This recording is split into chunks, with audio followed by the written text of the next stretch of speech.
اعوذ باللہ من الشیطان اللعین الرجیم بسم اللہ الرحمن الرحیم وبہ نستعین وہو خیر ناصر ومعین الحمد للہ رب العالمین والصلاۃ والسلام علی اشرف الانبیاء والمرسلین حبیب الہنا وطبیب نفوسنا ابی القاسم محمد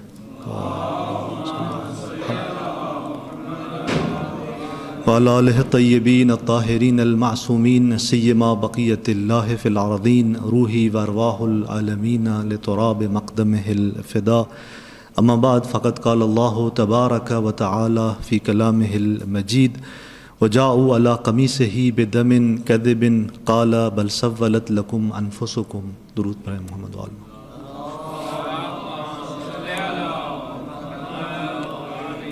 سورہ مبارک ہے حضرت یوسف علیہ الصلاۃ والسلام محور گفتگو ہے، اور اس مبارک سورہ کے اندر داستان حضرت یوسف کے سلسلے میں کچھ گفتگو تھی. بیان ہوا کہ بھائیوں نے سازش شروع کی، مشورے کیے، اور یہاں تک کہ حضرت یوسف کو اپنے والد گرامی سے لے آئے صحرا کی طرف اور کنویں میں پھینک دیا.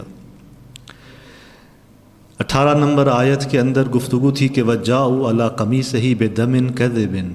جب وہ واپس ہوئے تھے رات کے پہلے حصے میں، وہ اپنے والد گرامی کے پاس واپس آئے، اور جس طرح انہوں نے پوری داستان بیان کی، ایک جھوٹ پر مبنی صورتحال کو بیان کیا، اور کہا کہ اپنی دلیل کے لیے جو چیز پیش کی وہ اپنی قمیص، حضرت یوسف کی قمیص لے کر آئے تھے. وَجَاءُوا عَلَىٰ قَمِيصِهِ بِدَمٍ كَذِبٍ، اور وہ ان کی قمیص کو جھوٹے خون سے لائے تھے، کہ روایات میں ہے کہ بکری کے بچے کو ذبح کر کے انہوں نے وہ خون لگا دیا تھا، اور وہ قمیص اس خون آلودہ بکری کے خون سے لے کر آئے تھے.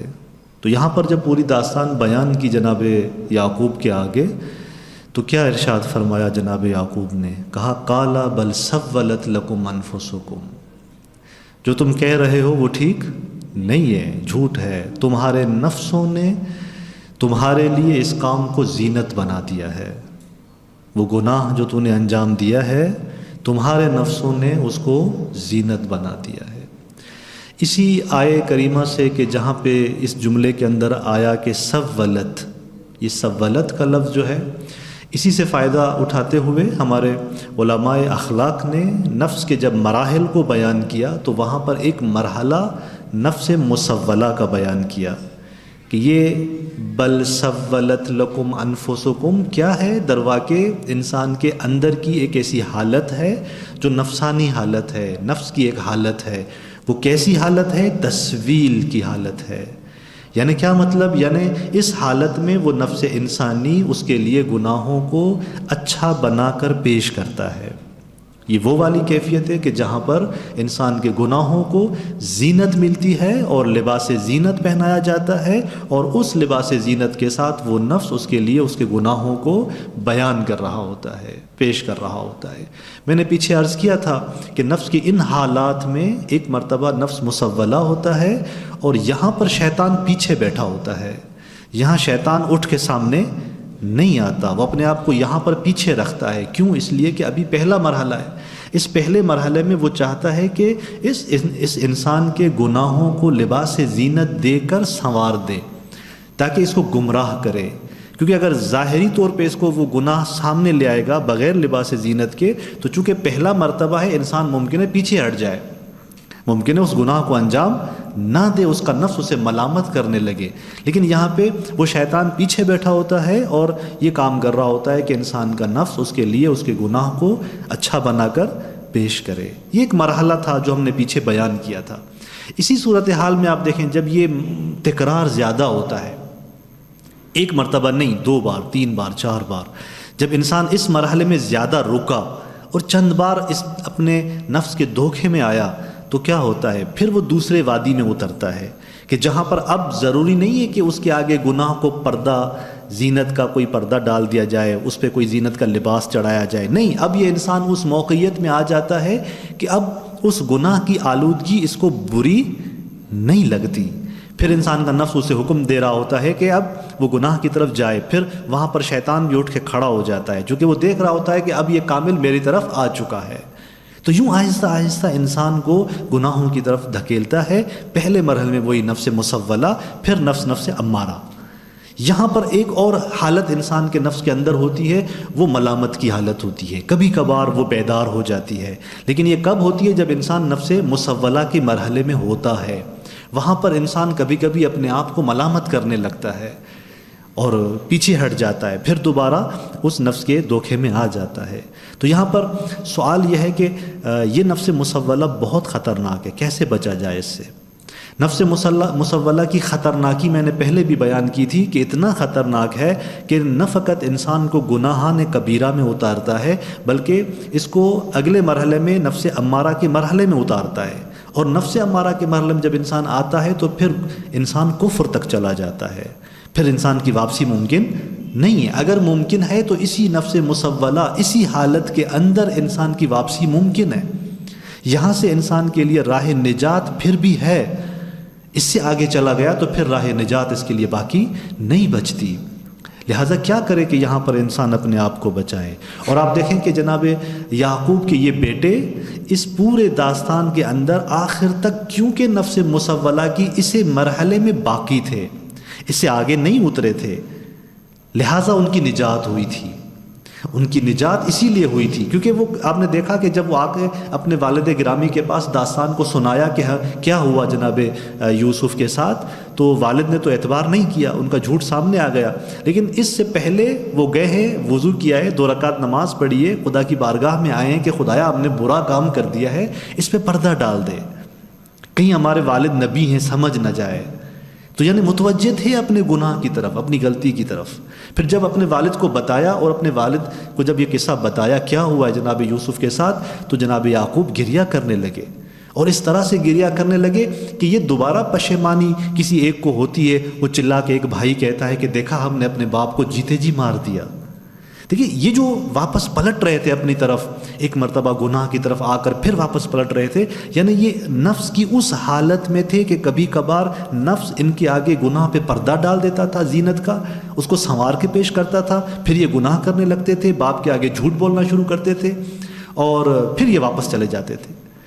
20 سال کا عرصہ گزرا ہے جناب یعقوب، اس فراق کو انہوں نے تحمل کیا ہے. 18 سے 20 سال کے اس عرصے کے اندر یہ بھائی اسی ہی حالت میں تھے، نفس مسولہ کی اسی حالت میں تھے. لہٰذا آخر میں جا کر ان کے لیے نجات کا راستہ کوئی نکلتا ہے. کیا کیا جائے کہ اس نفس مسولہ کی صورت سے بچا جائے؟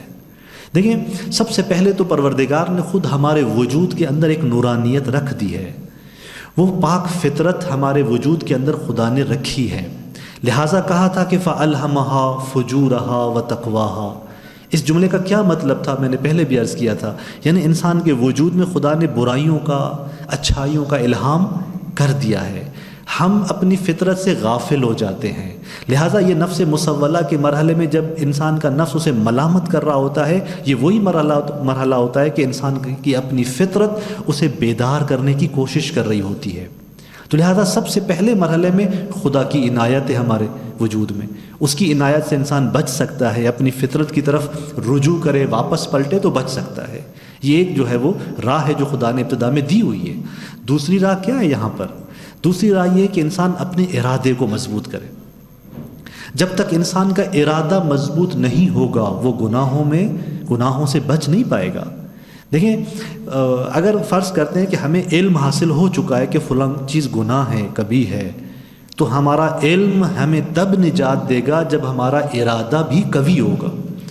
اگر میرا ارادہ قوی نہیں ہوگا تو میں کبھی بھی گناہ سے بچ نہیں سکوں گا.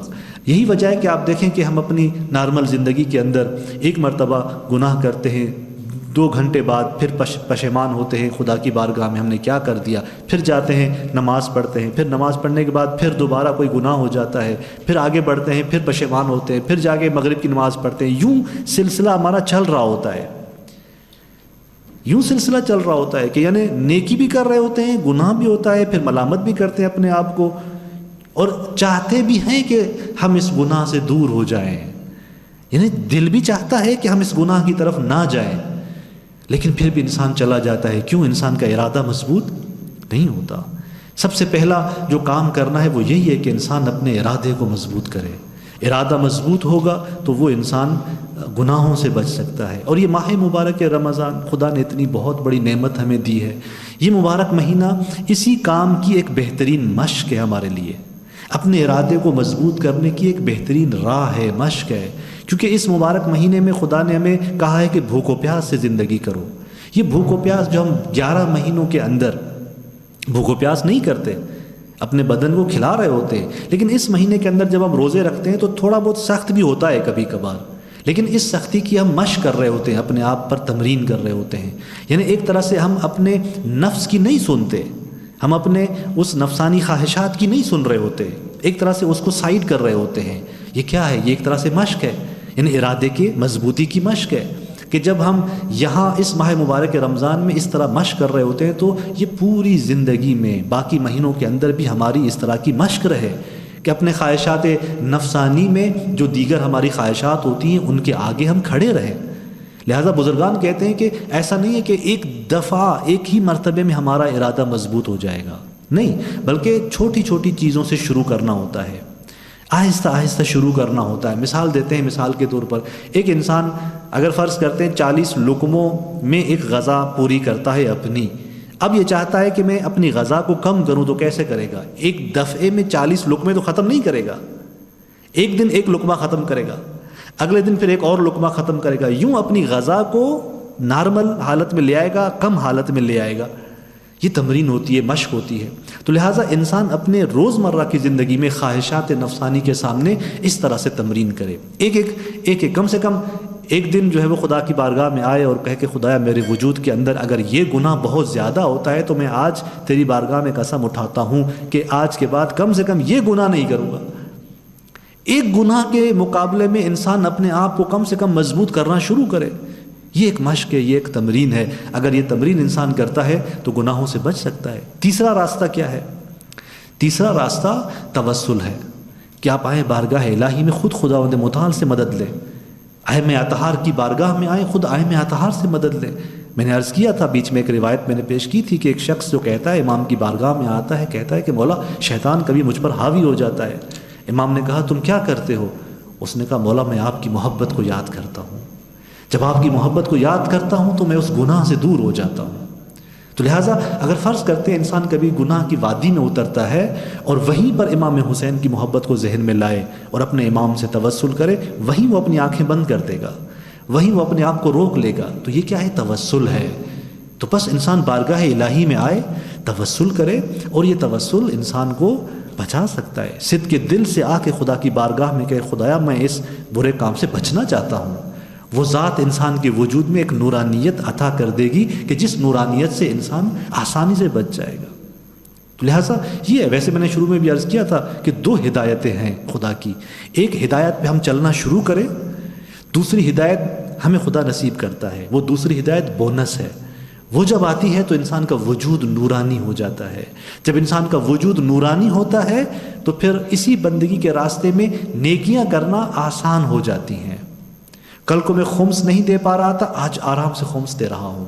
کل کو میں زکوٰۃ نہیں دے پا رہا تھا، آج آرام سے زکوٰۃ دے پا رہا ہوں۔ کل کو میں نماز شب نہیں پڑھ رہا تھا، سخت تھا میرے لیے اٹھنا، آج میں آسانی سے اٹھ رہا ہوں۔ تو یہ ہے، ایک انسان کوشش کرے، ایک مرحلے میں ہدایت پر چلے، اگلی ہدایت انسان کو خداوند متعال نورانیت کی صورت میں عطا کرتا ہے، اور پھر انسان کا راستہ آگے بڑھتا ہے۔ تو یہ نفس مصولہ تھا کہ کچھ توضیحات میں نے پہلے بھی عرض کی تھی۔ اب یہاں پر جناب یعقوب علیہ السلام کہتے ہیں کہ بل سولت لکم انفسکم، تمہاری جانوں نے، تمہارے نفسوں نے تمہارے لیے اس کام کو زینت بنا دیا ہے۔ اور پھر کیا فرمایا؟ فصبر جمیل، صبر، یہاں پر یہ موقعیت کون سی ہے، جگہ کون سی ہے؟ صبر جمیل کی ہے۔ خود کو کہاں لے کے گئے؟ صبر کی طرف لے کے گئے، اپنے آپ کو صبر کی وادی میں اتار دیا۔ یعنی جب دیکھا کہ یہ جھوٹ بول رہے ہیں اور واقعیت ایسی نہیں ہے تو وہاں پر ایک سخت مرحلہ تھا جناب یعقوب کے لیے۔ اس سختی کے مرحلے میں، اس مصیبت کے مرحلے میں اپنے آپ کو کس قلعے میں اتار دیا؟ صبر کے قلعے میں اتار دیا۔ یہ کون سا قلعہ ہے صبر؟ صبر کسے کہتے ہیں؟ صبر کہتے ہیں کہ جب انسان کسی مصیبت میں گرفتار ہوتا ہے، اس مصیبت کے مقابلے میں اپنے اندر کی حالت کو استوار بنا دے، اپنے وجود کے اندر استقامت پیدا کرے، اپنے آپ کو استقامت کی راہ پر لے آئے اس مصیبت کے مقابلے میں، اپنے آپ کو استوار کرے، استقامت کی راہ پر لے آئے اور ایک قدم پیچھے ہٹ جائے، ایک مناسب وقت کا انتظار کرے۔ اس وقت میں جا کر کوئی اقدام کرنا ہے، کوئی کام انجام دینا ہے، کوئی حکمت عملی جوڑنی ہے تو اس میں جا کر کوئی اقدام کرے۔ معمولاً کیا ہوتا ہے، اگر ہمارے سامنے کوئی ظلم ہوتا ہے، ہم پر کوئی ظلم ہوتا ہے، تو اگر امکانات نہیں ہوں گے، ذرائع نہیں ہوں گے، میرے پاس وسائل نہیں ہوں گے، وہ موقع مناسب نہیں ہے مجھے اس ظلم کے خلاف لڑنے کا، تو میں کیا کروں گا؟ صبر کروں گا۔ اس موقع پہ صبر کرنا چاہیے۔ صبر کرنا کا مطلب کیا ہوتا ہے؟ یعنی انسان اپنے وجود کو استقامت میں رکھے، استوار بنائے اور ایک مناسب وقت کا انتظار کرے جس میں جا کر وہ کیا کرے؟ کوئی اقدام کرے۔ یہ صبر کا معنی ہے۔ پھر کہا کہ صبر کون سا؟ صبر جمیل ہے، یعنی خوبصورت صبر، بہترین صبر۔ کب ہوتا ہے بہترین صبر؟ امام سے پوچھا گیا، امام محمد باقر علیہ الصلوۃ والسلام سے حدیث ہے، مولا سے پوچھا گیا کہ صبر جمیل کیا ہے؟ امام فرماتے ہیں صبر لیس فیہ شکوى الی الناس۔ یہ صبر جمیل وہ صبر ہے کہ جہاں پر انسان کے وجود میں لوگوں کے درمیان کوئی شکوہ باقی نہ رہے، یعنی انسان پر مصیبت آ جائے، انسان پر سختی آ جائے اور زبان پر شکایت نہ ہو، اسے کہتے ہیں صبر جمیل۔ بس صبر جمیل یعنی کیا؟ ایک مرتبہ انسان اپنے آپ کو استوار بنائے، اپنے آپ کو استقامت پہ رکھے، ایک مناسب وقت کا انتظار کرے اور پھر صبر جمیل کرے، یعنی زبان پر کبھی بھی شکایت نہ لے آئے۔ ایک مرتبہ ہوتی ہے کہ انسان لوگوں کے بیچ جا کر شکایت کرتا ہے، شکوہ کر رہا ہوتا ہے، خدا نے میرے ساتھ کیا کر دیا۔ ایک مرتبہ ہوتا ہے انسان باہر تو شکایت نہیں کر رہا ہوتا لیکن اپنے وجود کے اندر دل میں شکوہ رکھتا ہے، شکایت کر رہا ہوتا ہے، خدایا تو نے میرے ساتھ کیا کر دیا، تو نے مجھ پر یہ کیسی مصیبت ڈال دی۔ تو کسی بھی طرح کی شکایت ہو جائے یہ انسان کے وجود میں نہیں ہونی چاہیے۔ جب یہ شکایت نہیں ہوگی تو وہاں پر وہ صبر جمیل ہے۔ یہاں پر آپ دیکھیں، اگر انسان کا بیٹا شہید ہو جاتا ہے تو وہاں پر اس شہادت کو تحمل کرنا، اس مصیبت پہ تحمل کرنا کچھ آسان ہوتا ہے، لیکن اگر یوں اپنے بھائی کو قتل کر دیں، یوں اپنے والد کے اوپر جو ہے وہ خود بھائی اس طرح کی مصیبت لے آئیں، یعنی بیٹے خلاف ہو جائیں اپنے بھائی کے اور یوں مصیبت آ جائے والد پر، تو اس پر صبر کرنا آسان نہیں ہوتا۔ اور جناب یوسف یہاں پر صبر کر رہے ہیں۔ مراحل کیا ہیں جناب یوسف کے صبر کے؟ ایک مرتبہ گریے میں چلے جاتے ہیں، کافی عرصہ گریا کرتے ہیں، پھر دیکھتے ہیں کہ ایسا نہ ہو میرے گریے سے دوسروں کو اذیت پہنچ رہی ہو، وہ کیا کرتے ہیں؟ سکوت اپناتے ہیں۔ پھر ایک مرحلے میں وہ جا کر اپنے گھر سے تھوڑا سا دور اپنے لیے عبادت گاہ بناتے ہیں، پھر وہیں رہنا شروع کرتے ہیں، اس عبادت گاہ میں پروردگار کی بارگاہ میں توسل کرتے ہیں اور عبادت کرنے لگتے ہیں۔ تو یوں جناب یعقوب صبر کر رہے ہوتے ہیں اس حالت میں۔ یہ مراحل ہیں جناب یعقوب کے صبر کے۔ اور آپ دیکھیں کہ انسان اگر صبر جمیل کرتا ہے تو نتیجہ کیا ہوتا ہے اس کا صبر جمیل کا؟ ایک خوبصورت حدیث سامنے گزری کہ جہاں پر پیغمبر گرامی اسلام صلی اللہ علیہ وآلہ وسلم خداوند متعال سے حکایت کر رہے ہیں، بیان کر رہے ہیں۔ کیا بیان کر رہے ہیں؟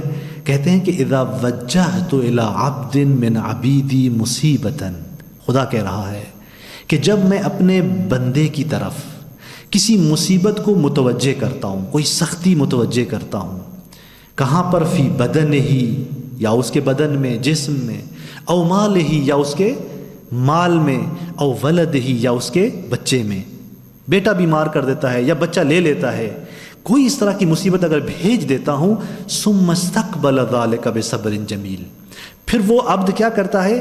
پھر وہ عبد اس مصیبت کا استقبال کرتا ہے، کس سے؟ صبر جمیل سے۔ یہ مصیبت میں نے بھیج دی عبد کی طرف اور اس نے اس مصیبت کا کیا کیا؟ استقبال کیا۔ استقبال کیسے ہوتا ہے؟ آپ جب کسی دوست کا استقبال کرتے ہیں، مہمان کا استقبال کرتے ہیں تو کیسے استقبال کرتے ہیں؟ خندہ پیشانی سے استقبال کرتے ہیں، آگے بڑھتے ہیں، خندہ پیشانی سے استقبال کرتے ہیں، یعنی راضی ہوتے ہیں اس کی نسبت، آگے بڑھ رہے ہوتے ہیں اس طرح سے۔ اگر ایک مصیبت پروردگار کی طرف سے آ جائے میرے بدن میں، میرے مال میں، میری اولاد میں، تو انسان اگر اس کو یوں صبر جمیل سے استقبال کرے، یعنی وہاں پر اس مصیبت پہ صبر کرے، اپنے آپ کو استوار کرے، اپنے آپ کو استقامت میں لے آئے، تو وہاں پر خدا کہتا ہے کہ استحییت منہ، ان انصب لہ میزانا وانشر لہ دیوانا، پروردگار کہتا ہے کہ مجھے حیا اور شرم ہوتی ہے کہ میں اس کے لیے قیامت کے دن حساب و کتاب قرار دوں، میں اس عبد کے لیے قیامت کے دن میزان بناؤں، میں اس کے لیے حساب و کتاب بناؤں، مجھے حیا آتی ہے، شرم آتی ہے اس سے۔ خدا کی ذات کہہ رہی ہے۔ یعنی اگر انسان مصیبت پہ صبر جمیل کرتا ہے تو نتیجہ یہ نکلتا ہے، میں نے عرض کیا تھا پہلے درسوں میں کہ کون افراد ہیں کہ جن کا حساب و کتاب نہیں ہونا، کون ہیں وہ؟ مخلصین، مخلصین نہ مخلصین، مخلص وہ ہوتا ہے کہ جس کا کوئی حساب و کتاب نہیں ہوگا، قیامت کے دن اس کو حاضر نہیں کیا جائے گا۔ اور آپ دیکھیں جو مرتبہ مخلصین کا ہے کہ جس کو صف حساب و کتاب میں نہیں لایا جائے گا، یہ اس عبد کو وہ مرتبہ دیا جا رہا ہے کہ جس کے پاس کوئی مصیبت آئی ہے اور وہ صبر جمیل کر رہا ہے۔ خدا کہتا ہے کہ اس کا مرتبہ میرے پاس کیا ہے، اس کے لیے کوئی حساب و کتاب میں قرار نہیں دوں گا۔ یعنی یہ مصیبتیں اتنی تحمل کر چکا ہے اس عالم کے اندر اسی صبر جمیل سے کہ خدا وہاں کی مصیبت اس سے ختم کر دیتا ہے۔ یہ ہے صبر جمیل۔ لیکن صبر جمیل کا مطلب یہ نہیں ہوتا کہ ہم اگر فرض کرتے خدا نے مجھ سے کوئی عزیز لے لیا ہے تو میں گریہ نہ کروں، نہیں، گریہ اور چیز ہے، صبر اور چیز ہے۔ صبر کرنے کا مطلب کیا ہے؟ شکوہ نہ ہونی چاہیے، شکوہ نہیں ہونی چاہیے، ویلا انسان کو خدا نے مہرباں خلق کیا ہے، انسان اپنے وجود میں اپنی اولاد کی نسبت رحمت رکھتا ہے۔ نبی مکرم اسلام کے جب فرزند اس دنیا سے گئے تو خود آپ رو رہے تھے اور خود فرما رہے تھے کہ میرا یہ رونا، یہ گریہ رحمت ہے، کیونکہ باپ کے وجود میں خدا نے اپنی اولاد کی نسبت رحمت رکھی ہے، اس رحمت کا اظہار ہوتا ہے اس گریے سے۔ لیکن وہ باپ اس مصیبت پہ صبر کرے، اس کا مطلب کیا ہے؟ یعنی اپنی زبان پہ شکوہ نہ کرے، گریہ اور چیز ہے، شکوہ نہ کرے، اپنے وجود کو استقامت میں لے آئے، استوار بنائے۔ تو بس اس سے کوئی مشکل نہیں ہوتا کہ انسان صبر جمیل کے عالم میں گریہ کر رہا ہو۔ ایک عجیب مجھے واقعہ نظر آتا ہے، ایک حدیث نظر آتی ہے جناب نبی حضرت موسیٰ کے حوالے سے کہ ایک مرتبہ حضرت موسیٰ کے زمانے میں کسی گھر کے اندر ایک گھر کا سربراہ جو ہے وہ خدا نے اس کو موت دے دی، وفات دے دی۔ تو جناب موسیٰ نے دیکھا ایک گھر کے سربراہ کو خدا نے موت دی ہے، وفات دی ہے، خاتون ہے، اکیلی ہے، چھوٹے بچے ہیں، اب ان کا گزر سفر کیسے ہوگا؟ ہوتا ہے نا ہماری زندگی میں، ہم افسوس کرتے ہیں نا کہ جب اس طرح کسی گھر کا کوئی سربراہ چلا جاتا ہے، بڑا چلا جاتا ہے، جو اس گھر کا نان نفقہ لے کے آ رہا تھا، ان بچوں کو پال رہا تھا، تو ہمارے دل میں ایک افسوس سا ہوتا ہے کہ یار یہ خاتون کیا کرے گی، اس کے گھر کا چرخہ کیسے چلے گا۔ جناب موسیٰ نے جب یہ دیکھا بارگاہ الہی میں آتے ہیں، کہتے ہیں خدایا کسی بچے کو لے لیتا اسی گھر سے، بڑے کو کیوں لے لیا تو نے؟ کسی ایک بچے کو اٹھا لیتا تو گھر میں مشکلات کا سامنا ان کو نہیں ہوتا، تو نے ایک گھر کا سربراہ اٹھا لیا ہے، ایک بچے کو اٹھا لیتا، ایک بچے کی صورت ان کو مصیبت دیتا، وہ خاتون مشکلات میں نہیں آتی، اس کے بچے مشکلات میں نہیں آتے، تو نے اس گھر کا سربراہ کیوں اٹھا دیا؟ عجیب جواب دیا پروردگار نے، کہا اے موسیٰ تو چاہتا ہے کہ اس گھر کا سب کچھ کرنے والا وہ شخص جو یہاں تھا سربراہ کی صورت میں وہ ہو، یا میں اللہ اس گھر کے امور کو اپنے ہاتھ میں لے لوں؟ تو کیا چاہتا ہے اے موسیٰ؟ تو چاہتا ہے کہ وہ شخص اس گھر کی مدیریت کرے، وہ مینجمنٹ کرے، وہ اس کے امور کو اپنے ہاتھ میں لے، یا میں خود سربراہ بن جاؤں، میں خود اس گھر کے امور کو اپنے ہاتھ میں لے لوں؟ تو جناب موسیٰ کہتے ہیں کہ نہیں خدایا، نعم الوکیل انت و نعم الکفیل، تو سب سے بہترین کفیل ہے، تو سب سے بہترین کارساز وکیل ہے، تجھ سے بڑھ کر کون ہو سکتا ہے؟ تو یہ آپ دیکھیں کہ یعنی اگر خدا کسی پہ مصیبت دے رہا ہے، اس کے گھر کا سربراہ اٹھا رہا ہے، تو یعنی خدا خود سہارا بن رہا ہے ان کا، اور جہاں خود خدا سہارا بن جائے کسی گھر کا، اس کو کون سی مشکل ہونی چاہیے؟ مسئلہ پتہ ہے کہاں پہ ہوتا ہے خرابی وہاں پہ ہوتی ہے جب یہ سربراہ گھر سے اٹھ جاتا ہے اور ہم شکوہ کرنا شروع کر دیتے ہیں، ہم شکوہ کرنا شروع کر دیتے ہیں۔ وہ خدا جو سہارا خود بننے آ رہا تھا، میں نے اپنی اس مصیبت کو خود خراب کر دیا، میں نے خود خراب کر دیا، میں نے خود چلانا شروع کیا، خدایا تو نے کیا کر دیا میرے ساتھ؟ جبکہ میں یہ نہیں دیکھ رہا کہ خدا نے میرا سربراہ اٹھا دیا ہے، تو خود میرے گھر کے امور خود اپنے ہاتھ میں لے لیے۔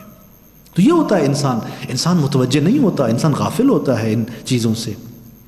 اور یہ صبر جمیل اس وقت آسان ہو جاتا ہے، ویسے تو سخت ہے نا. فصبر، قرآن نے کہا فصبر جمیل. عربی زبان کے قاعدے کے مطابق یہاں پر یہ فصبر کا جو انداز ہے یہ بتا رہا ہے کہ یہ صبر بہت عظیم ہے. اس صورتحال پر، اس مصیبت پر یہ جو صبر ہے جناب یعقوب کا، یہ بہت عظیم صبر ہے. اور یہ بہت عظیم صبر کب آسان بنتا ہے؟ جب انسان اپنی زندگی میں یہ عقیدہ بنا لے اور اس عقیدے کو اپنے وجود میں لے آئے کہ اگر کوئی ذات مالک حقیقی ہے تو پروردگار کی ذات ہے.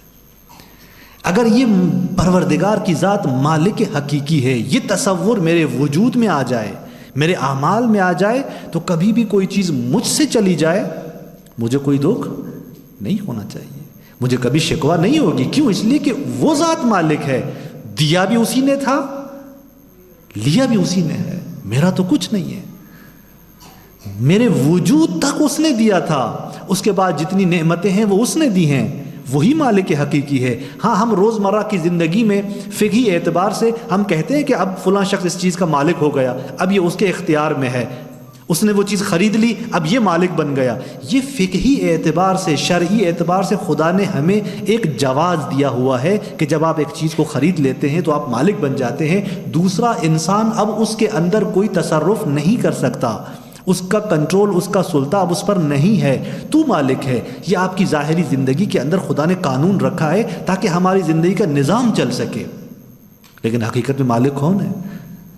ذات پروردگار کی ذات مالک ہے، وہی مالک ہے. جب وہی مالک ہے تو لکھے لا تعصوا علی ما فاتکم ولا تفرحوا علی ما آتاکم. جو چیز آپ سے لی جاتی ہے اس پہ کبھی افسوس مت کریں، یہ قرآن کہہ رہا ہے. جو چیز تمہیں دی جاتی ہے کبھی بھی اس پہ خوشحال مت ہوں، ایسی خوشحالی مت کریں کہ کل وہ چیز آپ سے لی جائے تو افسوس ہونے لگے. بارگاہ الہی میں اس کی نعمت ہے، اس نے ہمیں دی ہے، جب لے لے وہ اس کی مرضی ہے. یہ اگر تصور ہماری وجود میں آ جائے تو صبر جمیل آسان ہو جاتا ہے، پھر صبر کرنا آسان ہو جاتا ہے سختیوں پر. اور آپ دیکھیں، ایک مرتبہ ہوتا ہے صبر کرنا، ایک مرتبہ ہوتا ہے ظلم کو قبول کرنا. صبر کرنے کا مطلب یہ نہیں ہے کہ ہم کیا کر رہے ہوتے ہیں، ظلم کو قبول کر رہے ہوتے ہیں، ایسا نہیں ہے. اگر کوئی کسی پر ظلم کر رہا ہے تو وہاں صبر کرنے کا مطلب یہ نہیں ہے کہ ہم اس کے ظلم کو قبول کریں. اگر خدا نے تمہیں امکان دیا ہے، خدا نے تمہیں تمام تر سہولیات دی ہیں، طاقت دی ہے، ذرائع دیے ہیں، ظالم سے انتقام لے سکتے ہو تو انتقام لو. لیکن اگر ظالم سے انتقام نہیں لے سکتے تو اس مرحلے میں کیا کرنا ہوتا ہے؟ خدا نے کہا ہے صبر کرو. صبر بھی کیسا کرو؟ ایسا نہیں ہے کہ کوئی ایک چاٹا مارے آپ دوسرا رخسار بھی دے دیں، دوسرا بھی مار دو. یہ والا صبر نہیں ہے. صبر یہ ہے کہ اپنے آپ کو اس مصیبت کے سامنے استوار بناؤ، اپنے آپ کو محکم کرو اور ایک وقت کا انتظار کرو جس وقت میں جا کے آپ نے اقدام کرنا ہے. کچھ کرنا ہے تو اس وقت میں جا کے کرنا ہے. جناب یعقوب علیہ السلام کیا کر رہے تھے یہاں پر؟ جب بیٹے آ کے بتایا، انہوں نے جھوٹا قصہ بیان کیا، جھوٹی داستان بیان کی کہ یہ ہوا ہے، تو سب سے پہلے ان کے اس جھوٹ کو برملا کیا. کہا کہ نہیں، سولت لکم انفسکم، یہ جو تم کہہ رہے ہو سچ نہیں ہے، بلکہ تمہارے نفسوں نے تمہارے لیے یہ بات جوڑی ہے، اس کو سنوار کے پیش کیا ہے. تو بس جناب یعقوب یہاں پر دیکھ رہے ہیں، ایک تو ان کا جھوٹ برملا کر دیا کہ جھوٹ بول رہے ہو، لیکن اگر تحقیق کے لیے، ریسرچ کے لیے کسی کو بھیجے بھی صحیح کہ جاؤ دیکھ کیا ہوا کیا ہے، تو کس کو بھیجے؟ اپنے بیٹے سارے ملوث ہیں، ایک چھوٹا سا ہے بنیامین، باقی تو سارے ملوث ہیں بڑے. کس کو بھیجے ریسرچ کے لیے، تحقیق کے لیے؟ لہٰذا یہاں پر جناب یعقوب کے پاس عادی طریقے سے اسباب اور امکانات موجود نہیں تھے. لہٰذا یہاں کہاں چلے گئے؟ صبر کے قلعے کے اندر چلے گئے. بقول علامہ طباطبائی کہ یہ جو صبر جمیل ہے یہ وہ محکم قلعہ ہے جو انسان کو کچھ عرصے کے لیے مصیبت پر صبر کے اس قلعے میں اتار دیتا ہے. تو لہٰذا جناب یعقوب یہاں پر صبر کی وادی کی طرف چلے گئے. اور پھر کیا کہا؟ واللہ المستعان. کون مددگار ہے؟ پروردگار. کہا کہ صبر جمیل خوبصورت ہے یہاں پر، اور مددگار کون ہے؟ خدا ہے جس سے مدد لی جاتی ہے. علامہ تصفون، کس بات پر؟ جو تم بیان کر رہے ہو. نہ کہا علامہ تفعلون، جو تم نے کیا ہے. وہ واضح تھا جناب یعقوب کے لیے کہ انہوں نے یہ کیا ہی نہیں ہے. یہ جو کہہ رہے ہیں کہ اس طرح سے ہو گیا ہے، ہم نے یہ کیا تھا، نہیں، انہوں نے یہ اس طرح سے کیا ہی نہیں ہے، بلکہ جو یہ بیان کر رہے ہیں یہ جھوٹ بیان کر رہے ہیں. اور اسی خبر کی طرف اشارہ کیا، کہا کہ علامہ تصفون، جو تم بیان کر رہے ہو، جو تم خبر دے رہے ہو، میرا مددگار کون ہے اس پر؟ واللہ المستعان، خدا مددگار ہے اس پر. تو ایک مرتبہ ان کے جھوٹ کو برملا کیا، اور دوسرا ظاہری عادی طور پہ کوئی اسباب ان کے پاس موجود نہیں تھے کہ کوئی اقدام کرتے فوری طور پر، لہٰذا وہ صبر کے قلعے میں چلے جاتے ہیں، وہ اپنے آپ کو مستحکم کرتے ہیں وہاں پر. اور آپ دیکھیں یہ صبر ہے کہ جو صبر جمیل ہے، جہاں پر ایک مزاحمت ہے، مقاومت ہے، دفاع بھی ہے، لیکن مدبرانہ دفاع ہے. ایک مدبرانہ جو ہے وہ اندرونی اپنی طاقت اور حکمت جو وجود پاتی ہے اس صبر کے ذریعے کے اندر انسان کا مستحکم ہو جاتا ہے، وہ اس صبر جمیل کا نتیجہ ہے. اور پھر انسان اپنے آپ کو روک لیتا ہے مناسب وقت کے لیے. یہ مدبرانہ اقدام ہے جو بعد میں اس نے کرنا ہے. کتنا عرصہ تھا جناب یعقوب یہ صبر جمیل کرتے رہے؟ 18 سے 20 سال کا عرصہ تھا، تقریباً 18 سے 20 سال کا عرصہ ہے جناب یعقوب اس صبر جمیل کے مرحلے میں اترے ہوئے ہیں. جب اسباب نہیں ہوتے، ذرائع نہیں ہوتے، وہاں پہ صبر کرنا ہوتا ہے.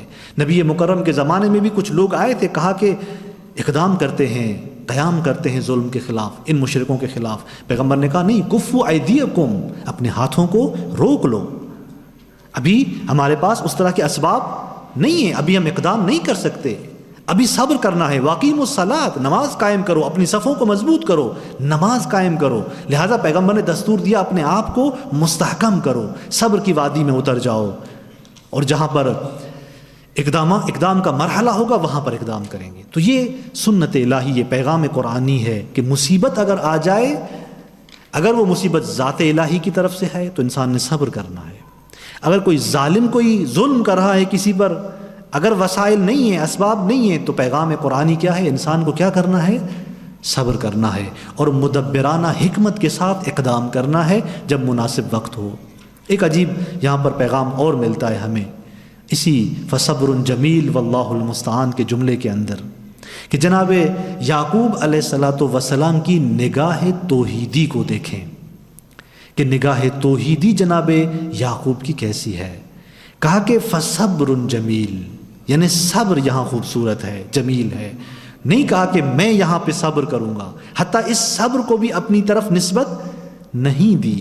بزرگان فرماتے ہیں کہ اس طرح سے یہ انداز جناب یعقوب کا ان کی توحیدی نگاہ کو بتا رہا ہے، کتنی عظیم نگاہ توحیدی ہے ان کی طرف. یا کہا کہ واللہ المستعان، خدا مددگار ہے. یہ نہیں کہا کہ میں بارگاہ الہی سے مدد لوں گا، درخواست کی بات نہیں کی، منیت کی بات، میں مدد لوں گا نہیں بات کی. کہا کہ نہیں، وہی حقیقی مددگار ہے، اس کی طرف اس کا نام لیا، خدا مددگار ہے یہاں پر. یعنی اس کی استعانت کی طرف اشارہ کر دیا کہ اگر مدد کرنے والا کوئی یہاں پر ہے تو کون ہے؟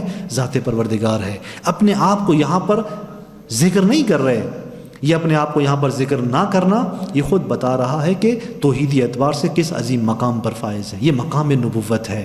یہ الگ بات ہے کہ ہم عادی انسانوں کے اندر مشکل نہیں ہے، اگر مصیبت آ جائے میں وہاں پر کہوں کہ میں پروردگار کی بارگاہ میں اس سے مدد لیتا ہوں، میں یہاں پر صبر کرتا ہوں. یہ کہنا الفاظ ہمارے لیے مشکل نہیں ہے، لیکن جو نبی ہے، جو مقام نبوت پر فائز ہے، اس کی توحید کا انداز یہاں پر ہوتا ہے کہ وہ کہیں پر بھی اپنے آپ کو ظاہر نہیں کرتا، کہیں پر بھی کسی بھی کمال کو اپنی طرف نسبت نہیں دیتا. صبر کے مرحلے میں چلا جاتا ہے تو کہتا ہے یہ صبر ذات الہی کی طرف سے ہے. اگر وہاں پر استعانت کی بات آتی ہے تو وہاں پر بھی اپنی طرف سے کسی چیز کو بیان نہیں کرتا. 3 طرح کے روایات کے اندر صبر بیان ہوئے ہیں. الصبر ثلاثۃ، 3 صبر ہیں. صبر عند المصیبہ، ایک مرتبہ مصیبت پر صبر ہے، سختی پر صبر ہے کہ مصیبت پر صبر، اور پھر فرمایا وَصَبْرٌ عَلَى الطَّاعَةِ، اطاعت پر صبر ہے. مصیبت پر صبر جیسے انسان پہ سختی آ جائے اور انسان تحمل کرے، برداشت کرے. طاعت پہ صبر، عبادت پہ صبر کا مطلب کیا ہوتا ہے؟ کہیں کسی عبادت کو انجام دینا انسان کے لیے سخت ہوتا ہے، اس سختی پہ صبر کرنا اور اس عبادت کو بجا لانا. یعنی عبادت کے انجام میں جو سختیاں آ رہی ہوتی ہیں ان سختیوں میں صبر کرنا، یہ ہوتا ہے صبر علی الطاعہ، اور ایک صبر ہے صبر علی المعصیہ، جو ان دونوں صبر سے زیادہ سخت ہے۔ معصیت پہ صبر کرنا، گناہ پہ صبر کرنا۔ گناہ پہ صبر کرنے کا مطلب کیا ہے؟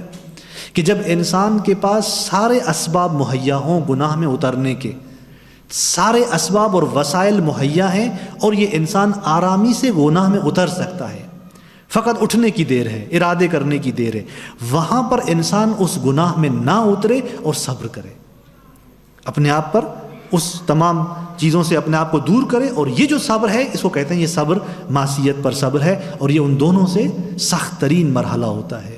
پھر ایک صبر جو ہے اس کے علاوہ خود اس داستان نے بیان کیا، وہ صبر کون سا ہے؟ ولی پروردگار کے فراق میں صبر ہے، جو جناب یعقوب کر رہے ہیں۔ بس جناب یعقوب ایک مرتبہ مصیبت پہ صبر کر رہے ہیں، کہا صبر جمیل ہے، اور ایک مرتبہ ولی پروردگار جناب یوسف کی طرف نگاہ ان کی کیا تھی؟ یہی تھی کہ وہ ولی الہی ہے، ایک خاص بندہ بچہ نہیں ہے، اس کے فراق میں یہ صبر کرنا یہ بہت سخت ہوتا ہے۔ لہٰذا کہیں پہ اگر انسان محزون ہوتا ہے اور حزن اپنے آپ کے وجود سے اس حزن کا اظہار کرتا ہے، اور وہ حزن آخرت کے امور میں سے ہو یا کسی ولی پروردگار کے مرحلے میں ہو، کوئی ولی خدا اس سے جدا ہو رہا ہو اور وہ اس فراق پہ تو صبر کر ہی رہا ہے لیکن حزن کا اظہار بھی کر رہا ہے، یہاں پہ یہ حزن کا اظہار مشکل نہیں رکھتا۔ دنیا کے امور میں اگر انسان حزن کرتا ہے تو اچھا نہیں ہوتا، لیکن اگر آخرت کے امور میں انسان حزن کا اظہار کرتا ہے تو وہ مشکل نہیں ہے۔ کسی ولی الہی کے فراق میں حزن کا اظہار کرتا ہے تو وہاں مشکل نہیں ہوتی۔ خود امیر المومنین آپ دیکھیں دعائے کمیل میں کیا فرماتے ہیں؟ فَكَيْفَ أَصْبِرُ عَلَى فِرَاقِكَ، خدایا میں تیرے فراق پہ کیسے صبر کروں؟ تیری جانب سے مصیبت آ جائے، عذاب آ جائے، اس پہ صبر کرنا آسان ہے، لیکن تیرے فراق پہ صبر کرنا سخت ہے۔ یعنی وہاں انسان صبر نہیں کر سکتا، یہاں پر اگر انسان فراق کے اوپر صبر نہیں کر سکتا تو یہ مشکل نہیں ہے، کیونکہ ذات الہی کا معاملہ ہے۔ اور جہاں پر کہا تھا کہ اِنَّ أَوْلِيَاءَ اللَّهِ لَا خَوْفٌ عَلَيْهِمْ وَلَا هُمْ يَحْزَنُونَ، کہ ایک ولی خدا پہ خوف بھی نہیں ہوتا، حزن بھی نہیں ہوتا، وہ دنیا کے امور کے اعتبار سے ہے، کسی بھی دنیا کے امور میں نہ اس کے لیے خوف ہوتا ہے نہ اس پر کوئی حزن طاری ہوتا ہے۔ لیکن اگر اولیاء الہی کی بات ہو، ان کے سلسلے میں حزن کا اظہار ہو تو وہاں پہ کوئی مشکل نہیں ہے۔ خود امیر المومنین جناب سیدہ سلام اللہ علیہا کے فراق میں اپنی زبان پر جملے جاری کرتے ہیں، قل یا رسول اللہ علی صفیتک صبری، یہاں پر سیدہ کے فراق میں کہتے ہیں کہ اے رسول گرامی میرا صبر کم ہو گیا یہاں پر۔ تو اس مرحلے میں آخرت کے امور میں صبر کا کم ہونا مشکل نہیں ہے۔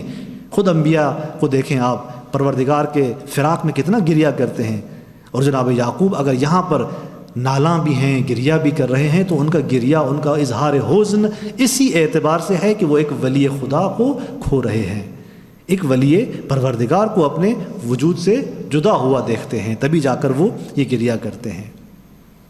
اب یہاں پر آپ دیکھیں کہ اس مرحلے میں کہ جہاں وہ بیٹے آتے ہیں اور اس طرح کی ایک داستان شروع کرتے ہیں جھوٹی، اور اس جھوٹ کی بنیاد پر وہ آ کر جناب یعقوب کو مجبور کرتے ہیں کہ وہ کس وادی میں چلے جائیں؟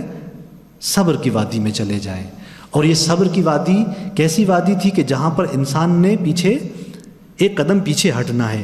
ایک قدم پیچھے ہٹنے کا مطلب کیا ہے؟ اگر ظاہری طور پہ اسباب نہیں ہے ہمارے پاس تو انسان کہاں چلا جائے؟ اپنے وجود کے اندر استقامت کو پیدا کرے، اس استقامت کے پیدا کرنے کے بعد ایک وقت کا انتظار کرے جہاں پر اس نے اقدام کرنا ہے۔ یہاں پر اگر حزن ہے، گریہ ہے تو وہ مشکل نہیں ہے۔ جناب بنیامین کا گریہ ایک اور انداز ہے، لیکن جناب یعقوب کا گریہ یہاں پر ایک اور چیز کو بتا رہا ہے۔ تو یہ سورہ مبارکہ کی 18 نمبر آیت تھی جس کے اندر اس صبر جمیل کو بیان کیا جا رہا تھا۔ اگلی آیت میں آپ دیکھیں وجاءت 19 نمبر آیت کے اندر ارشاد ہو رہا ہے وجاءت سیارۃ۔ اب یہاں پر وہ سارا قصہ ختم ہو گیا، جھوٹ انہوں نے بیان کر دیا، آپ نے اٹھا کے لے جائے، اور یہاں پر ذکر ہوا کہ وجاءت سیارۃ، کہ قافلہ آیا، اور فارسلوا واردہم، اس نے اپنے سقا کو بھیجا۔ وارد کہتے ہیں سقا کو، کاروان کے اندر جو وارد ہوتا ہے، عربی زبان اندر وارد کا مطلب وہ شخص کہ جو پانی پلانے کے امور کو اپنے عہدے پہ لیتا ہے، ذمے پہ لیتا ہے، اس کو وارد کہتے ہیں۔ فارسلوا واردہم، انہوں نے اپنے اس سقا کو بھیجا، فَأَدْلَا دَلْوَهُ، اور اس نے اپنا ڈول اس کنویں میں ڈال دیا۔ اور یہاں پر آپ دیکھیں کہ جیسے اس نے ڈول ڈالا کیا کہا؟ قال یا بشرا، کہا خوشخبری، بشارت۔ کیوں؟ اس لیے کہ وہ جو چیز لینے آیا تھا کچھ اور تھی، جو اس کو ملا ہے وہ کچھ اور ہے، لہذا اس نے کہا بشارت، خوشخبری، چلایا، کہا بشارت، ھذا غلام، یہ نوجوان ہے، بچہ ہے، نوجوان، وَأَسَرُّ بِضَاعَةً، اور پھر اس نے اس کو، یعنی انہوں نے، کاروان والوں نے جب یہ بچہ پایا، أَسَرُّ بِضَاعَةً، اس بچے کو، اس غلام کو، جوان کو انہوں نے تجارت کے مال کے طور پہ چھپا لیا۔ أَسَرُّ، چھپا لیا اس کو، انہیں اپنے پاس محفوظ کیا، چھپا لیا۔ کس عنوان سے چھپا لیا؟ تجارت کے مال کے طور پہ، کہ یہ ہمارے لیے فائدہ مند ہے، یہ ہمارے تجارت کا مال ہے۔ ہم اس مال و تجارہ کسے کہتے ہیں؟ جس کے ذریعے کوئی خرید و فروخت انجام پاتی ہو۔ تو بس اس کو اس نے اس طرح سے لے لیا۔ کہا کہ واللہ علیم بما یعملون، اور کہا کہ خداوند متعال اس چیز کی نسبت آگاہ ہے جو وہ انجام دیتے ہیں۔ یہ ترجمہ ہے اس 19 نمبر آیت کا۔ کیا اس کے اندر ہو رہا ہے؟ سب سے پہلی بات کہ خود جناب یوسف، میں نے عرض کیا تھا 3 دن کنویں کے اندر تھے، 3 دن کی مدت تک جناب یوسف کنویں میں تھے، اور دعاؤں اپنی نجات کے لیے توسل کرتے رہے۔ ائمہ اطہار سے توسل رہا ان کا جو روایات کے اندر ہے، اور جو تعلیمات اس کو دعا کی دی گئی تھیں وہ دعا پڑھنے لگا، اور یوں ان کو ایک طرح سے نجات حاصل ہوتی ہے۔ ادھر سے جیسے ہی وہ دعائیں پڑھتا ہے، توسل کرتے ہیں، اور ادھر سے پروردگار جو ہے وہ کاروان کی صورت میں ایک کاروان کو اس کی طرف بھیج دیتا ہے۔ اب یہاں پر 2 جو ہیں وہ نظریے ہیں کہ یہ جو کاروان آ رہا تھا، کہ اس کاروان کو، یعنی یہ جو کنواں تھا یہ آیا اس جگہ پر تھا کہ جہاں سے وہ کاروان نے گزرنا تھا، یا یہ کنواں کسی اور جگہ پہ تھا، کاروان کا روٹ کہیں اور تھا اور وہ اس طرف لایا گیا ہے۔ تو دونوں نظریے ہمارے پاس موجود ہیں۔ بعض کہتے ہیں کہ یہ کنواں ایسی جگہ پہ تھا کہ کاروان کا وہاں سے گزر نہیں ہوتا تھا، لیکن بعض ہمارے بزرگ کہتے ہیں کہ نہیں، آیات خود بتا رہی ہیں کہ یہ کنواں وہاں پر تھا جہاں پہ کاروان کا گزر ہوتا تھا، تبھی انہوں نے اس کنویں میں ڈالا تھا تاکہ کوئی کاروان آ کے اس کو لے جائے۔ تو جو کہتے ہیں کہ کاروان کے راستے پہ یہ کنواں نہیں تھا، وہ کہتے ہیں پھر کاروان کیسے اس طرف گیا؟ کہتے ہیں یہ حکمت الہی تھی۔ جب ادھر جناب یوسف نے دعا کی اور پروردگار نے اسے نجات دی، تو اس کا نتیجہ یہ ہوا کہ خداوند متعال نے اس طرف سے اس کاروان کو، جس کا روٹ کہیں اور سے تھا، ایک طریقے سے، طوفان کے طریقے سے یا کسی اور انداز سے، اس کاروان کو پروردگار جو ہے وہ اسی طرف بھیجتا ہے کہ اس کے اندر ایک بندے کو پیاس بھی لگی ہوتی ہے، مریض بھی ہوتا ہے، پانی بھی چاہیے، پانی ان کے پاس تھا نہیں، اب کہاں جائیں؟ کاروان کا جو رئیس تھا اس کو پتا تھا کہ اس کنویں کا جو نزدیک ہے اس میں تو پانی میٹھا نہیں ہے، اور کھارا پانی ہے اس کے اندر، نمکین پانی ہے، تو ہم کیا کریں؟ لیکن اچانک سے سچویشن کچھ اس طرح سے پروردگار بنا دیتا ہے کہ وہ کاروان مجبور ہو کے اسی کنویں کی طرف پہنچتے ہیں۔ یہ حکمت الہی ہے، کس طرح خدا اپنی ایک تدبیر کو عملی کرتا ہے۔ اس کی تدبیر میں تھا، اس کے منصوبے میں ہے کہ جناب یوسف مصر پہنچے، اور کارواں کے ذریعے اس کو مصر تک پہنچنا ہے، اور کارواں کس طرح سے اس کنویں کی طرف بڑھ رہا ہے۔ کہا کہ وجاءت سیارہ، کاروان آیا اس کنویں کی طرف۔ فارسلوا واردہم، 2 افراد ہوتے ہیں، 2 طرح کے لوگ ہوتے ہیں ایک کاروان کے اندر۔ عربی زبان میں ایک کہتے ہیں رائد اور ایک کہتے ہیں وارد۔ ایک ہوتا ہے رائد جو کاروان کے اندر ہوتا ہے۔ رائد کیا کام کرتا ہے؟ وہ کاروان سے کافی آگے چلتا ہے، وہ کاروان کے راستے کو بہتر بناتا ہے، مناسب جگہ آگے جا کے دیکھنا چاہتا ہے جہاں پہ کاروان کو اسٹے کرنا ہوتا ہے، وہ جگہ ڈھونڈتا ہے کہ کوئی اچھی سی جگہ جا کے ڈھونڈے اور وہیں کاروان کا انتظار کرے، ان کی گائیڈ کرے، ان کو وہاں پہ اتارے۔ یہ ہوتا ہے رائد۔ لیکن وارد کسے کہتے ہیں؟ وارد اسے کہتے ہیں کہ جو کاروان کے ساتھ ساتھ ہوتا ہے، تھوڑا سا آگے جاتا ہے، زیادہ دور کاروان سے نہیں جاتا، تھوڑا سا آگے چلتا ہے۔ اس کے کام کیا ہوتے ہیں؟ ان تمام انتظامات کاروان کے اسی کے سر پہ ہوتے ہیں، جگہ کو آمادہ کرنا، اور اس طرح مثلا پانی بھرنا، کاروان کے لیے جو ہے وہ کوئی جتنا بھی ساز و سامان ہوتا ہے وہ مہیا کرنا، یہ اس کا کام ہوتا ہے وارد کا۔ تو یہ آگے آگے کاروان کے چل رہا تھا، تو کاروان جیسے وہاں پہنچتا ہے، سب سے پہلے اسی کنویں پر بھاگ کے یہی پہنچتا ہے، ڈول اٹھاتا ہے، پانی اس کو مہیا کرنا تھا، اور وہ جا کے اسی کنویں تک پہنچ جاتا ہے۔ فَأَدْلَا دَلْوَهُ، پھر وہ کیا کرتا ہے، اپنا ڈول اس کنویں میں اتارتا ہے، اپنا ڈول اس میں ڈالتا ہے۔ جیسے ہی وہ ڈالتا ہے تو وہاں پر جوان حضرت یوسف جو ہے وہ اس ڈول میں اوپر آ جاتے ہیں، کہ میں نے پہلے بھی اشارہ کیا تھا کہ جناب یوسف کے لیے جب یہ ڈول نیچے اتر رہا ہوتا ہے تو ایک مرتبہ وہ نگاہ کرتے ہیں اور خاموش ہوتے ہیں۔ روایات یہاں پر مختلف ہیں، بعض روایات کے اندر یہ ہے کہ ایک مرتبہ جناب یوسف پیچھے ہٹتے ہیں کہ اس رسی کو ہاتھ دیں یا نہ دیں، تو وہاں پر چونکہ اس کے ذہن میں یہ بھی ہوتا ہے کہ شاید بھائی پیچھے ہوں اور وہ اس کو نکالنا چاہتے ہوں اور نکال کے پھر اس کو مارنا چاہتے ہوں، ایک یہ بھی تصور جو ہے وہ موجود تھا، بعض روایات نے اس کو بیان کیا ہے۔ اور وہاں پر اسی تصور میں ہی ہوتے ہیں کہ جبرائیل آتے ہیں اور آواز دیتے ہیں جناب یوسف کو کہ خدا نے آپ کو نجات دی ہے اور اسی ڈول میں آپ بیٹھ جائیں۔ تو اسی اثنا میں جناب یوسف جو ہیں وہ رسی کو ہاتھ دیتے ہیں، اس ڈول میں بیٹھ جاتے ہیں، اور وہ ڈول جو ہے وہ اوپر جب آتا ہے بغیر پانی کے تو وہ چلا کے کہہ رہا ہوتا ہے کہ یا بشرا، کہتا ہے بشارت، خوشخبری، یعنی وہ چیز جو جس کے لیے وہ آیا نہیں تھا وہ اس کو مل گئی۔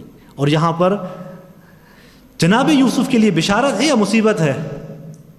اس کے لیے تو بشارت تھی، کہا کہ یا بشرا، جو لینے آیا تھا اس سے کہیں بڑی چیز اس کو مل گئی۔ پانی بھرنے آیا تھا اور پانی بھی ملا، پانی بھی میٹھا جناب یوسف کے وجود کی برکت سے، نہ فقط پانی ملا، اس کو جناب یوسف مل گئے، ایک حسین نوجوان۔ اور اس زمانے میں کیا تھا، اس زمانے میں افراد کو بیچا جاتا تھا، لوگوں کو غلام کی حیثیت سے بیچا جاتا تھا، یہ کاروبار تھا اس زمانے میں۔ اور جب اس طرح خوبصورت بچہ انہوں نے دیکھا تو وہ کس نیت سے بشرا کہنے لگا؟ اپنے لیے ایک فائدہ دیکھتے ہوئے کہ ایک غلام ہمارے ہاتھ آیا ہے، ایک خوبصورت بچہ ہے، کل ہم اس کو بیچ دیں گے تو فائدہ ہوگا، تو اس نے کہا بشارت۔ اور پھر اس کو جسے آیت کے اندر ہے کہ وَأَسَرُّ بِضَاعَةً، اور مال تجارت کے عنوان سے اپنے پاس اس کو محفوظ کر لیا۔ اب یہاں پر آپ دیکھیں کہ خود جناب یوسف کے لیے یہ مرحلہ کیسا ہے۔ جناب یوسف کے لیے بشارت نہیں ہے، خوشخبری نہیں ہے، ان کے لیے تو مصیبت دوبارہ سے شروع ہو رہی ہے۔ ایک مصیبت آئی تھی، ایک سختی آئی تھی سر پہ، اور وہ سختی جو ہے ایک طرح سے اپنے اختتام پہ پہنچ رہی تھی، جناب یوسف کو کنویں میں پھینکا گیا۔ اب ایک اور مصیبت جو ہے وہ ان کے سر پہ آنے جا رہی ہے کہ جو اور خطرناک مصیبت ہے، یعنی ایک نبی زادے کا بیچا جانا، ایک نبی زادے کا بیچا جانا، بازار میں آنا اور بیچا جانا۔ تبھی تو پیغمبر گرامی اسلام صلی اللہ علیہ وآلہ وسلم کے زبان مبارک میں یہ جملہ آیا کہ الکریم ابن الکریم ابن الکریم ابن الکریم، یوسف ابن یعقوب بن اسحاق بن ابراہیم۔ اسی مرحلے میں جناب نبی مکرم نے یہ جملہ اپنی زبان پہ جاری کیا کہ یوسف یعقوب کے بیٹے، یعقوب اسحاق کے بیٹے، اسحاق ابراہیم کے بیٹے۔ اس کو کیسے پیغمبر نے زبان پہ جاری کیا؟ کریم، یعنی یوسف کو کریم کہہ کے پکارا، کریم، کریم کا بیٹا کریم، کریم کا بیٹا کریم، کریم کا بیٹا کریم، اس طرح سے پکارا اور کہا کہ اس شخص کو غلامی سے کیا سروکار، یہ کہاں اور غلامی کہاں؟ پیغمبر تعجب کرنے لگے کہ یوسف کہاں اور غلامی کہاں، کہ نبی زادہ ہے اور اس کو غلامی کے طور پہ بیچا جا رہا ہے۔ وَأَسَرُّ بِضَاعَةً۔ اب یہاں پر جیسے ہی جناب یوسف باہر نکلے تو بھائی اگلے دن صبح آئے ہوئے تھے کہ دیکھیں کہ جناب یوسف جو ہے وہ کنویں میں موجود ہیں یا موجود نہیں ہیں، زندہ ہیں یا زندہ نہیں ہیں۔ انہوں نے جو دیکھا، اچانک ایک کاروان ہے، قافلہ ہے، کنویں پر ہے، اور ایک طرح سے آواز سنائی دیا جا رہا ہے۔ جناب یوسف کو دور سے دیکھا کہ وہ زندہ ہیں، اس کو نکالا ہوا ہے۔ تو اس کاروان والے نے جب پوچھا کہ تم کون ہو، جناب یوسف سے پوچھا کہ تم کون ہو، تو یہ دیکھ رہے تھے یہ بھاگ کے وہاں پر پہنچتے ہیں، اس سے پہلے کہ وہ حقیقت کو برملا کر دیں کہ وہ کون ہیں، بھائی آ کر پہنچ جاتے ہیں سر پہ اور کہتے ہیں کہ یہ ہمارا غلام ہے، بھاگ کے آیا ہے، ہم ڈھونڈ رہے تھے اس کو، یہاں چھپ گیا تھا۔ تو یوں کہہ کر اس قصے کو، اس بات کو چھپا دیتے ہیں اس کی کہ یہ مسئلہ کیا ہے۔ جناب یوسف یہاں پر خاموش رہتے ہیں، جواب نہیں دیتے، کیونکہ بھائیوں نے تو ویسے ہی چھوڑا ہوا تھا۔ بھائیوں نے تو ویسے ہی یہاں تک پہنچایا تھا، اب حکمت الہی کچھ اور تھی۔ جناب یوسف جواب نہیں دیتے، جناب یوسف جیسے ہی ساکت ہو جاتے ہیں، جواب نہیں دیتے، ان کی اس خاموشی سے یہ بھی سمجھ جاتے ہیں کہ قصہ کچھ اس طرح سے ہے کہ یہ ان کا غلام ہی ہوگا، تبھی تو یہ خاموش ہے۔ اور لیکن ظاہر میں دیکھا کہ یوسف غلاموں کی طرح لگ تو نہیں رہا، یہ بچہ غلاموں کی صورت تو نہیں رکھتا، پھر کیسے جو ہے یہ کہہ رہے ہیں کہ یہ ہمارا غلام ہے؟ تو وہیں پر آ کر اس کے بھائی کیا کہتے ہیں کہ نہیں، یہ اس کا ہمارے گھرانے میں بڑا احترام تھا، ہمارے والدین کے پاس اس کا بہت بڑا احترام تھا، اس لیے اس کو اس طرح سے ناز میں رکھا ہوا ہے۔ یہ جو تم دیکھ رہے ہو کہ یہ غلاموں جیسا نہیں لگ رہا، اس لیے کہ ہمارے والدین کے پاس اس کا بہت بڑا احترام تھا، یعنی غلاموں والی کیفیت اس پر گھر میں نہیں تھی، تبھی یہ اس طرح سے دکھائی دے رہا ہے۔ اور پھر کہا کہ یہ فراری ہے، یہ بھاگنے والا غلام ہے، ایسا غلام ہے جو ٹھہرتا نہیں ہے۔ اور یوں کہہ کر جناب یوسف کو وہاں پر بیان کیا۔ تو آپ دیکھیں کہ یہ ان بھائیوں کا دوسرا گناہ تھا۔ ایک گناہ جناب یوسف کو کنویں میں ڈالا، وہ سارے ظلم جو اپنے بھائی پر کیے، اور دوسرا گناہ یہ کہ اس کو بیچنا چاہا، غلام بنا کے بیچنا چاہا۔ اور یہاں پر آخری جو جملہ تھا اس آیت کے اندر کیا تھا؟ واللہ علیم بما یعملون، اور خداوند متعال جانتا ہے اس کو جو کچھ وہ انجام دیتے ہیں۔ کہ یہاں پر بھی دو معنی کی گئی کہ خدا کس چیز سے آگاہ ہے، کس چیز سے جانتا ہے۔ ایک بار ذکر ہوا کہ یہاں پر خدا جو ہے وہ ایک طرف سے تہدید کر رہا ہے، ڈرا رہا ہے ان کو کہ جو کچھ تم انجام دے رہے ہو نا، خدا اس سے آگاہ ہے۔ ایک طرح سے خدا کی جانب سے ایک دھمکی تھی جناب یوسف کے بھائیوں کی طرف کہ جو کچھ تم کر رہے ہو خدا اس سے آگاہ ہے، یعنی تم اپنے کیے سے بچ نہیں پاؤ گے۔ اور ایک معنی جو اس کا کیا گیا وہ یہ تھا کہ جو کاروان آگے کچھ کرے گا اس بچے کے ساتھ، خدا اس کی نسبت کیا ہے؟ آگاہ ہے۔ بس دونوں معنی یہاں پر اس کی گئی ہیں۔ اور یہاں پر آپ دیکھیں کہ وہ جملہ یا بشرا ھذا غلام، بزرگان یہاں پر جو ذکر کرتے ہیں مطلب وہ یہ کہ اس نے کیوں کہا یا بشرا۔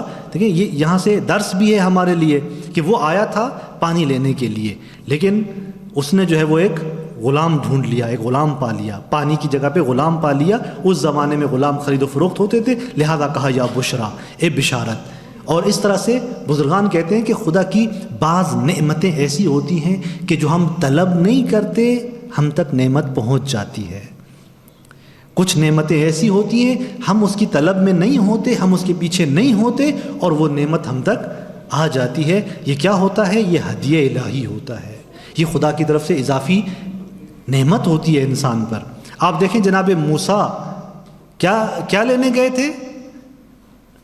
آگ کی تلاش میں گئے تھے نا اس پہاڑی پر، اور نبی بن کے واپس آ گئے کسی اور نیت سے تھے، مقام نبوت پا کر واپس آ گئے تھے۔ اور فرعون کی بیوی جناب آسیہ کو دیکھیں، پانی پر گئی، دریائے نیل پر گئی تھی، گئی کسی اور مقصد سے تھی، لیکن جناب موسیٰ کو پایا تھا انہوں نے۔ یہ خداوند متعال کے اضافات ہیں، نعمات ہیں جو انسان کی طلب کے بغیر اسے حاصل ہوتے ہیں۔ اور یہاں پر بھی یہ قافلے والے کسی اور نیت سے کنویں پہ پہنچ رہے ہیں، اور ان کو جو ہے وہ خداوند متعال کیا دے رہا ہے؟ ایک جناب یوسف کی صورت میں ایک عظیم نعمت، ایک عظیم ہدیہ ان کو دے رہا ہے۔ خداوند متعال ہماری دعاؤں کو بھی قبول کرتا ہے، لیکن کبھی ہماری دعا کو اسی طرح قبول نہیں کرتا جو ہم مانگ رہے ہوتے ہیں۔ جو ہم مانگ رہے ہوتے ہیں کچھ اور ہوتا ہے، لیکن خدا کچھ اور دے دیتا ہے ہمیں۔ پھر خدا ہمیں جو کچھ دے دیتا ہے ہم یہ سمجھتے ہیں کہ خدا نے میری دعا قبول نہیں کی، جبکہ اس نے دعا قبول کی ہوئی ہے۔ ہاں، جو چیز میں مانگ رہا تھا میری مصلحت میں نہیں ہے۔ یہ اس طرح سے ہے جیسے مثال کے طور پہ خدا کی ذات ایسی ہے، آپ ایسی چیز مانگو گے جو آپ کو نقصان دے گی، وہ ذات پروردگار وہ چیز آپ کو نہیں دے گا۔ یہ اس کا کرم ہے، اس کا لطف ہے، اس کی ذات ایسی ہے۔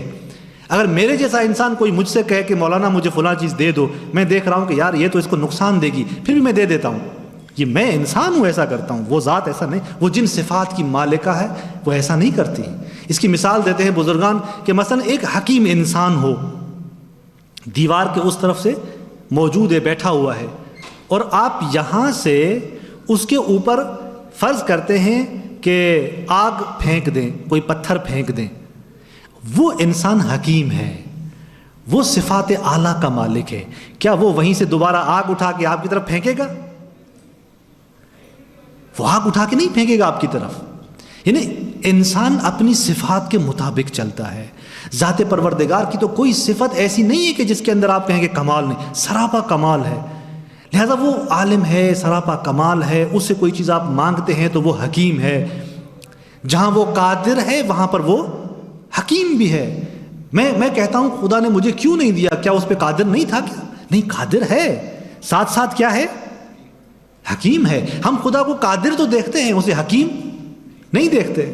نہیں، خدا کو اس طرح سے دیکھیں، جہاں وہ قادر ہے وہاں پر وہ اس کی قدرت کو اس کی حکمت کے ساتھ دیکھیں گے تو آپ کو خوبصورتی نظر آئے گی کہ دعا مانگ رہا ہوں، خدا نے دیا کچھ اور ہے، مانگا کچھ اور تھا، اس لیے کہ وہ قادر تو تھا اس چیز پہ جو مجھے ملتی، جو میں مانگ رہا تھا، لیکن وہ حکیم ہے۔ اس کی حکمت کی تقاضا یہ تھی کہ نہیں، یہ جو مانگ رہا ہے یہ نہیں، اس کو وہ چیز دو کہ جو اس کے لیے ضروری ہے۔ لیکن ہم کیا کرتے ہیں غفلت میں آ کر، حتیٰ ہم یہ کہتے ہیں خدا نے تو میری دعا بھی قبول نہیں کی۔ اور یہاں پر یہ جن کو جناب یوسف ملا تھا، انہوں نے حقیقت کو نہیں سمجھا، چونکہ ان کے بھی ذہن میں کیا تھا؟ کاروان تھا، سارا دن گھوم پھر رہے ہیں، کیوں؟ ایک چیزوں کو خرید کریں، چیزوں کو بیچیں، اپنے لیے مال و متاع کسب کریں، فائدہ کسب کریں۔ ان کے تو ذہن میں وہ کچھ چل رہا تھا نا۔ جناب یوسف کو جب انہوں نے لیا تو بشرا کہا، بشرا بھی کس نیت سے کہا؟ اس نیت سے کہا کہ یہ ہمارے لیے مال تجارت ہے، ہم اس کو بیچ دیں گے۔ لیکن آگے جا کر جب دیکھتے ہیں کہ جناب یوسف کی برکات کچھ اور ہیں، یہ بچہ عام بچہ نہیں ہے۔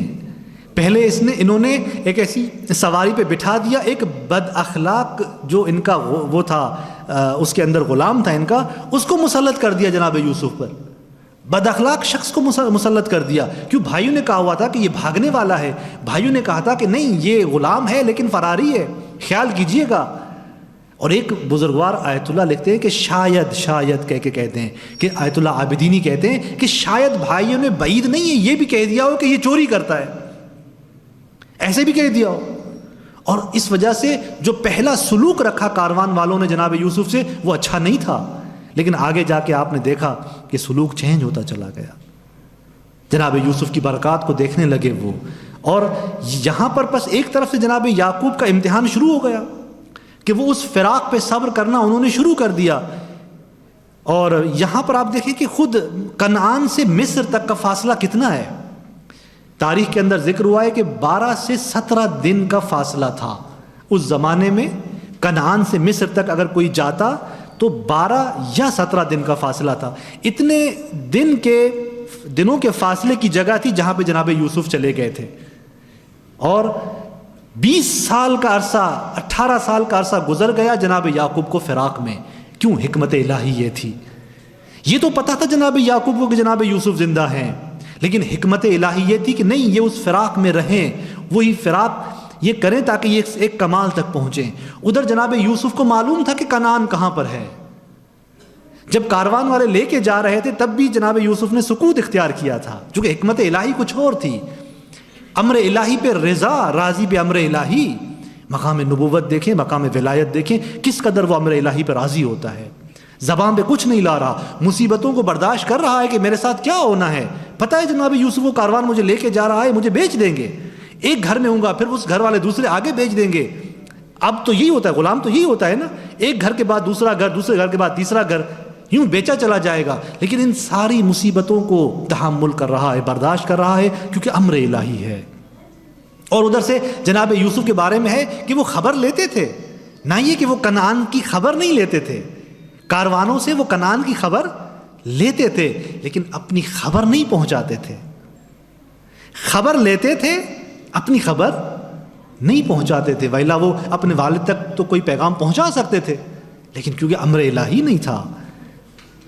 اور آخری جملہ کہ کسی نے آ کر امام کے محضر میں سوال کیا کہ مولا یہ مصیبت تو جناب یعقوب پہ آئی، امتحان تو جناب یعقوب کے لیے شروع ہوا، اور جناب یوسف پر امتحان شروع ہوا، نقصان تو بھائیوں نے کیا، ان کو کیوں نہیں مصیبت آئی، ان کو کیوں نہیں سختی جو ہے وہ آئی؟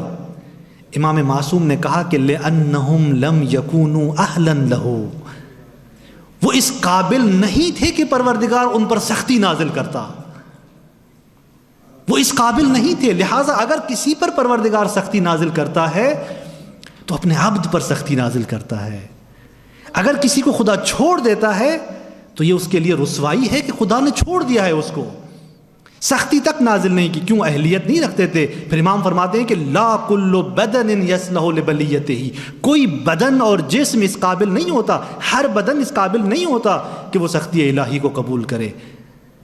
لہٰذا یہ پروردگار کی طرف سے اگر کسی پر سختی مصیبت آتی ہے تو وہ اس کا عبد ہوتا ہے جس پر وہ سختی طاری ہوتی ہے. بارگاہ الہی میں دعا گو ہیں کہ وہ ذات ہمیں اپنے خاص بندوں میں شامل کرے اور اپنی خاص عنایات ہم پر قرار دے اور ہماری دعاؤں کو اس طرح سے مستجاب کرے جو ہماری مصلحت میں ہو. السلام علیکم ورحمۃ اللہ وبرکاتہ.